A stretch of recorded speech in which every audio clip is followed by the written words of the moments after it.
ঝাপড়া এলাকায় লরি ও টোটোর সংঘর্ষে আহত হয় বেশ কয়েকজন শিশু স্কুল পড়ুয়া। তাদের মধ্যে দুজনকে উন্নত চিকিৎসার জন্য অন্যত্র পাঠানো হয়েছে ও বর্তমানে রঘুনাথপুর সুপার স্পেশালিটি হাসপাতালে 4 জন চিকিৎসাধীন। পাড়া বিধানসভার বিধায়ক নদিয়ার চাঁদ বাউরি, রঘুনাথপুর বিধানসভার বিধায়ক বিবেকানন্দ বাউরি ও বিজেপি রাজ্যনেতা বিদ্যাসাগর চক্রবর্তী ও স্থানীয় কাউন্সিলররা হাসপাতাল পরিদর্শনে যান। আহতদের খোঁজ খবর নেন ও তাদের পরিবারের সাথে দেখা করেন ও সমবেদনা জানান।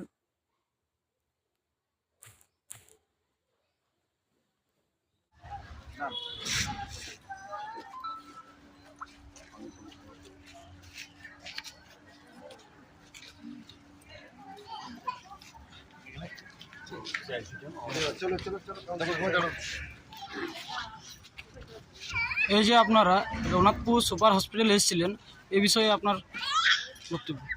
আমরা মাঝে মধ্যেই আমাদের বিধায়করা এখানে আসে, কোনো রোগীদের কোনো খবর পেলে তাদের ট্রিটমেন্ট ঠিক হচ্ছে কি না হচ্ছে।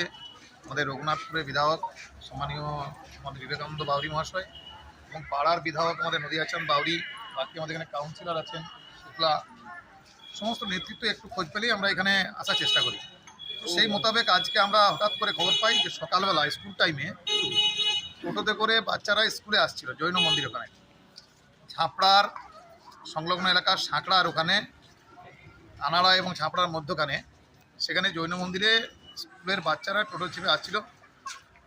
লরি আসছিল অপোজিট থেকে সাইড থেকে, হঠাৎ করে লরি নিয়ন্ত্রণ হারিয়ে যায় এবং টোটোটা ঢুকে পড়ে, বড় বিপদের হাত থেকে বেঁচে যায়। কিন্তু বাচ্চারা বেশ কয়েকজন আহত হয়, দুজনকে বোধহয় এখান থেকে দুর্গাপুরে রেফার করেছে। এখানে 4 জন আছে, বাকি দুজনকে হালকা চোট আছে, বাড়ি গেছে।